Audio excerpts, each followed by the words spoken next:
Assalamu alaikum wa rahmatullahi wa barakatuh. How are you guys doing?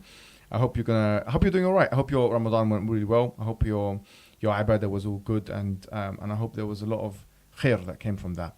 Now, the reason why we're doing this video is because there's something that happened quite recently in the Arab world, in Saudi Arabia in particular, actually, funny enough, and which didn't get as much press here in the English speaking world. So, what happened recently? About 1,200 Islamic personalities, muftis, big scholars, etc., came from all different parts of the Islamic world. And when they came to this conference, right? And this conference was to uphold certain values that have been, frankly, lost in translation sometimes, that we've been accused of as Muslims. But they uphold the values of, for example, at-ta'ayush, which is a coexistence, a mutual coexistence, living together. Tolerating differences, those kinds of values which have been lost in translation, and also the fact that Islam is a race inclusive religion, that Islam is a tolerant religion to other religions, and so on and so forth. Now that's important. Now, why is it important? Because obviously from a Western perspective, a lot of people will have issue with those. These are some of the key points. Oh, why are your scholars not speaking about these things? Well, actually, they are, and they have, and all those things. People from all different kinds of the Islamic world are doing that. But there's something interesting about this. Now, in some Salafi corners, frankly, Salafi, practicing people, there is this idea that, they say that if you sit with the innovator, then you become really an innovator. If you sit with the innovator, you are an innovator. If you sit with someone from a different grouping, or let's say, for example, classification, or if you sit with the Shia, and there's no, for example, you're not doing dawah to them or something like that, or for whatever reason, then you become like them. So you can't sit with them for a common good, and they would consider this as an ikhwani principle, a principle of the Muslim Brotherhood, they would say, even though the Quran says وَتَعَاوَنُوا عَلَى الْبِرِّ وَالتَّقْوَى, and come together in mutual good and piety. So the thing is, what's really interesting is that in this meeting you had people who are Shia, you had people who are Sufi, but you also had the Sheikh, the Mufti, Al-Sheikh, the main Mufti of Saudi Arabia himself. Now I'm going to get straight to the point, ladies and gentlemen. Yeah, this was something which is wathiqa. It was a big thing in the in the Muslim world. You had people that came literally, and they would write in it was written down that this was for the maslahah of the greater maslahah, which means the greater good, the common interest of the Muslim people. It was for the common interest of the Muslim people, and people from all sides, Salafi, Sufi and Shia, they were coming together for those reasons. Not to say, okay, we're going to all believe in the same thing now. There's going to be uniformity in belief. They came together for that maslahah. Now the question is, do you consider that a good thing or a bad thing?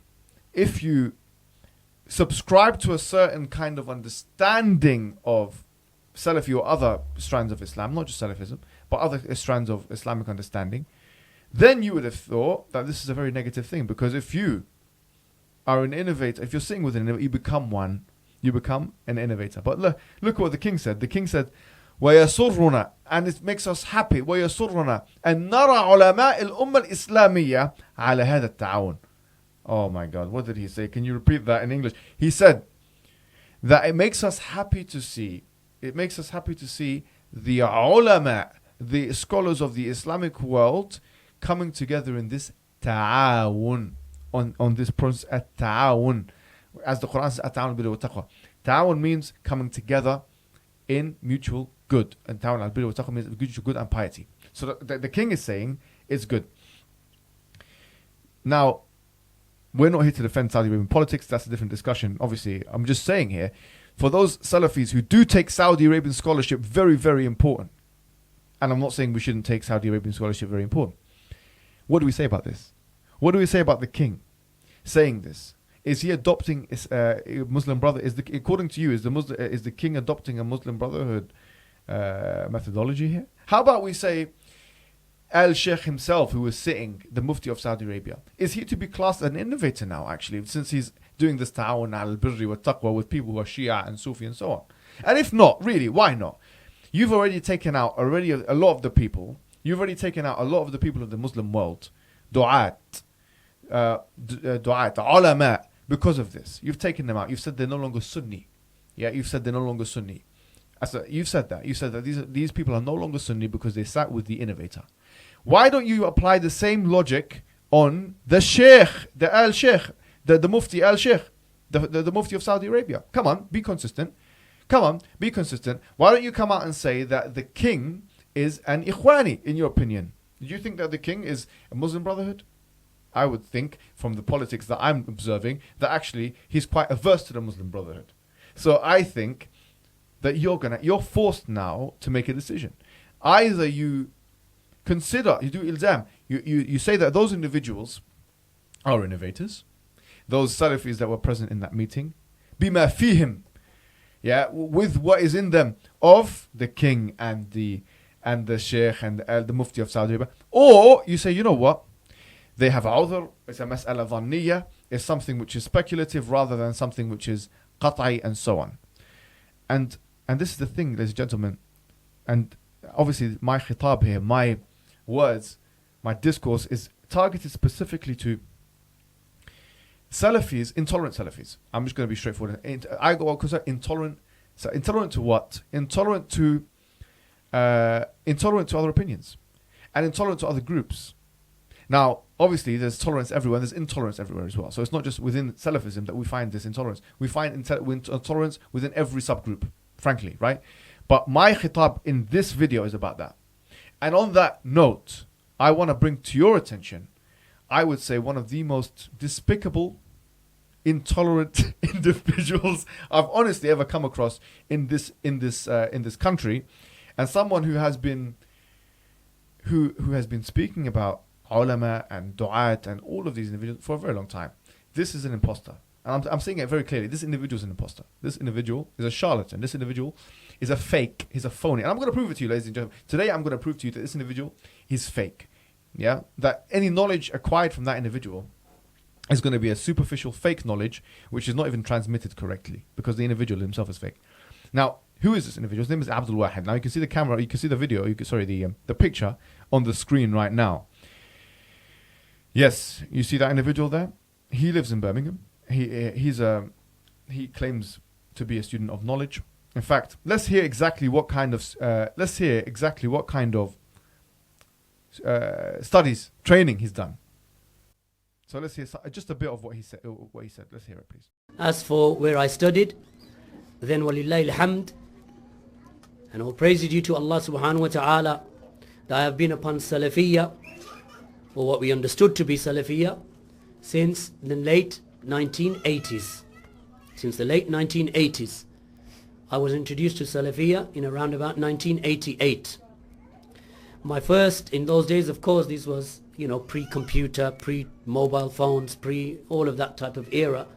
So in that era, our contact with the Mashayikh and Ahlul Ilm was, scattered, to say the least. We had some brothers who studied at the Islamic University of Medina, and they had some contact with some of the great scholars there, like Sheikh Abdul Aziz bin Baz, Sheikh Ibn Uthaymeen, who were of course alive at that time, and likewise the likes of Sheikh Al-Albani.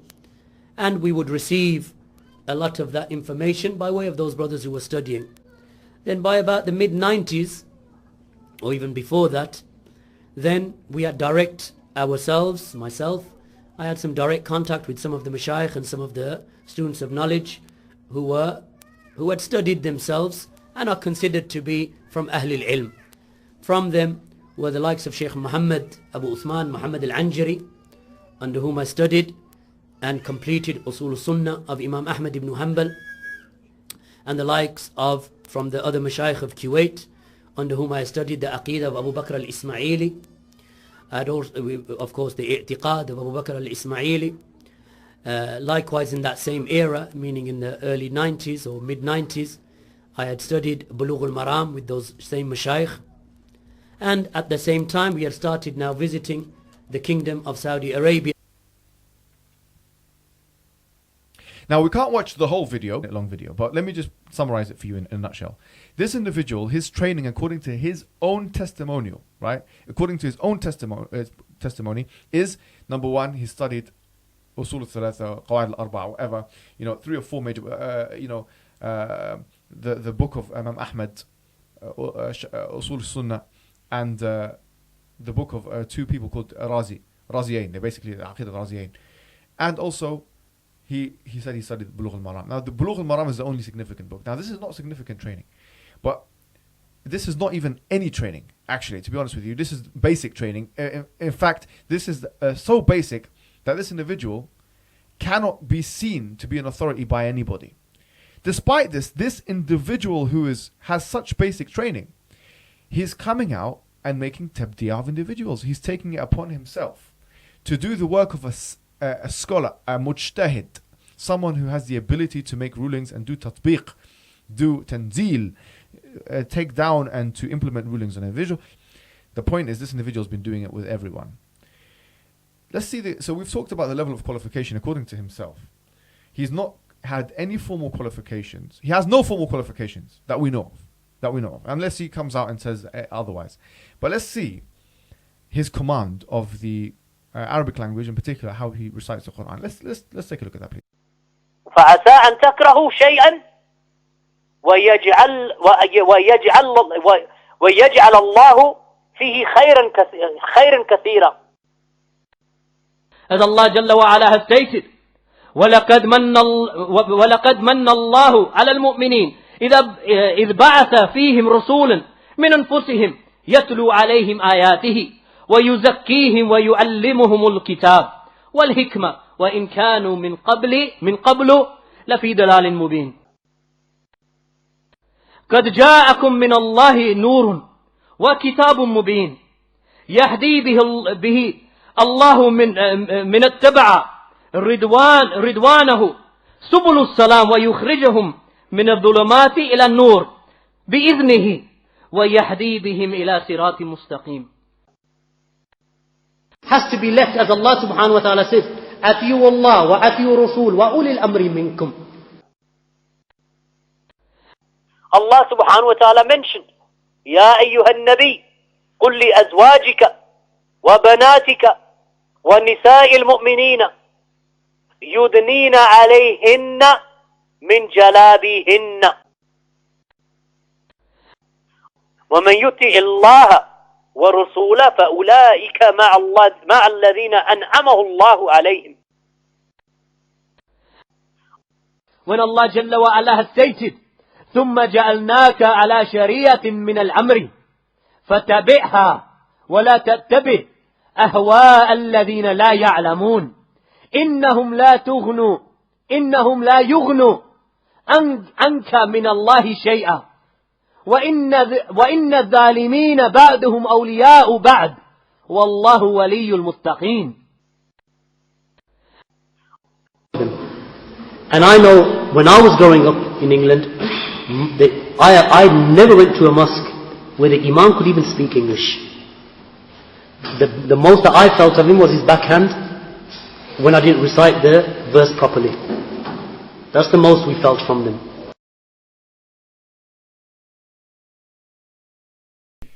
So the problem isn't that he can't recite the Quran, okay? Because the Prophet told us, وَمَنْ يَتَتَعَتَ فِيهُ عَلَيْهِ شَاقٌ فَلَهُ أَجْرَانِ. Whoever struggles in the recitation of the Quran and it's difficult for him, then he gets two rewards, basically. The problem is that you have someone on that level of that very lay level, frankly, that lay level of knowledge, issuing fatwas, and not only issuing fatwas but high level fatwas that have far-reaching effects on people's lives, like tabdi'ah, for example, which he's done on me, which he's done on Abu Safiya, the CEO here, and he's done on actually, the question is, who has he not done it on? And he's done it on everyone that I know of. So this individual, and it goes back to our principle now. If this is the reason why he did it is because we say that you should unite upon those things which we agree on or for the maslahah of the Muslims, not saying that we change our beliefs, then why don't you make the tabdi'ah on the king? Why don't you make the tabdi'ah on al-sheikh? Make excuses for him all day long. People will say that this is for political and strategic reason that you're not doing it. You're scared, basically. I mean, I wouldn't blame you for being scared. Just like, frankly, you're being scared to come out and speak to people that you do tabdi'ah of face to face, which you haven't done.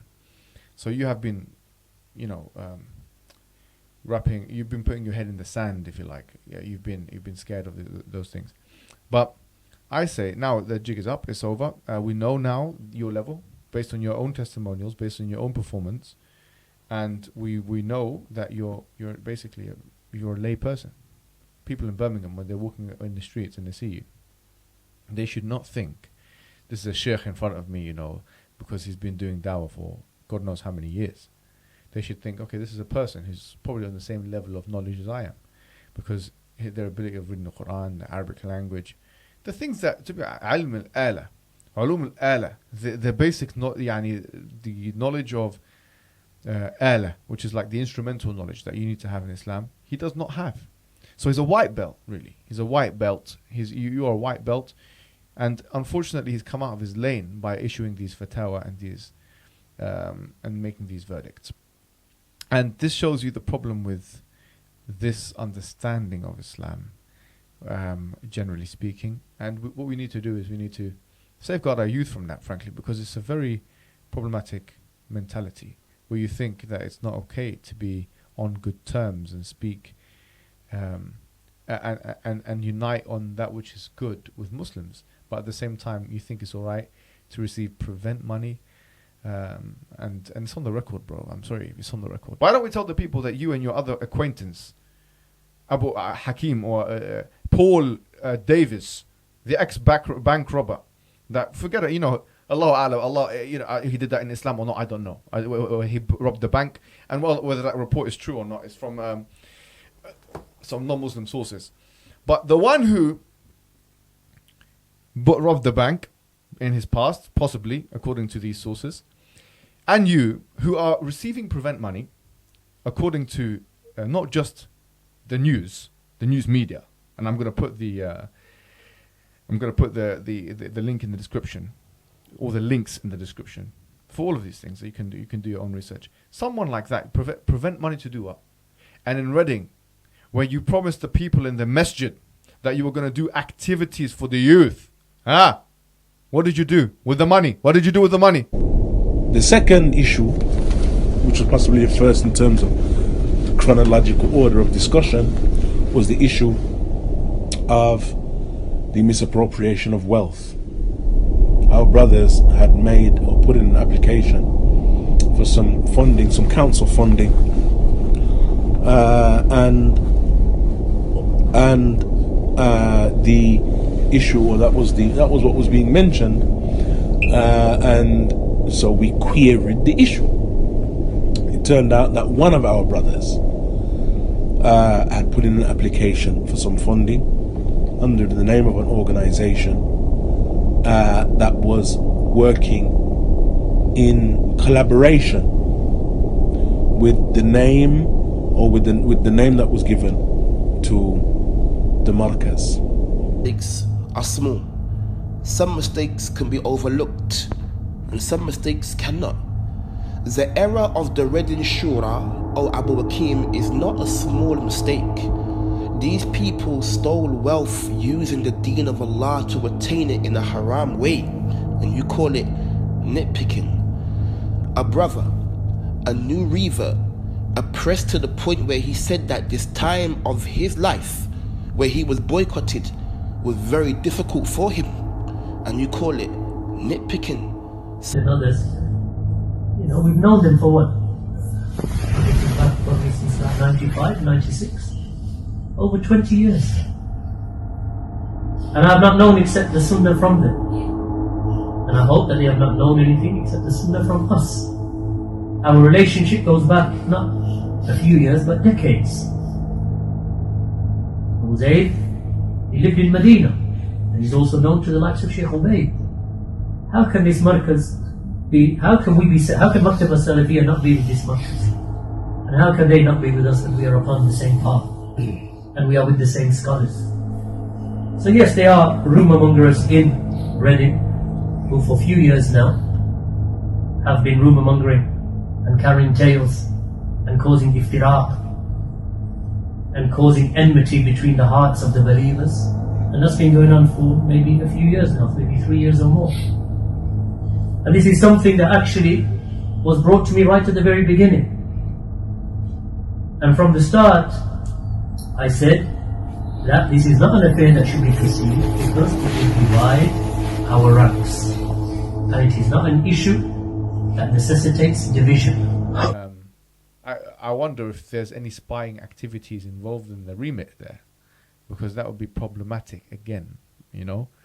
Anyway, if you want to receive prevent money to de-radicalize the youth, the Muslim youth, de-radicalize them and bring them into a different kind of radicalism, which is the radicalism of believing that, well, whatever it is, frankly, that you believe in terms of tabdi'ah is all radical, in our opinion.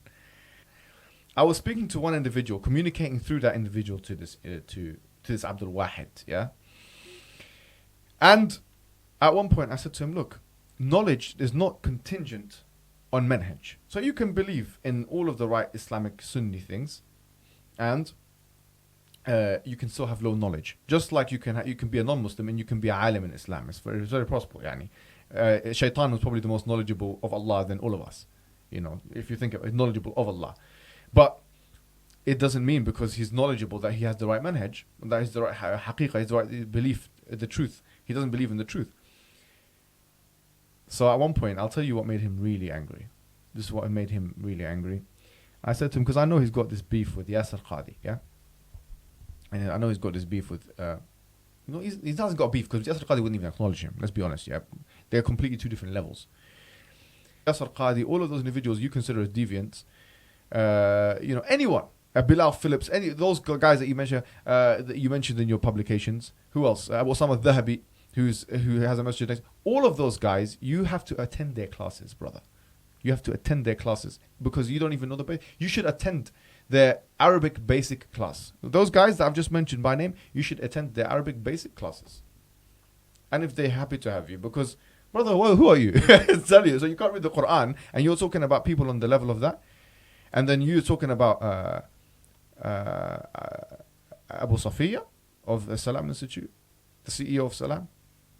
You're talking about these individuals, bro. Come on.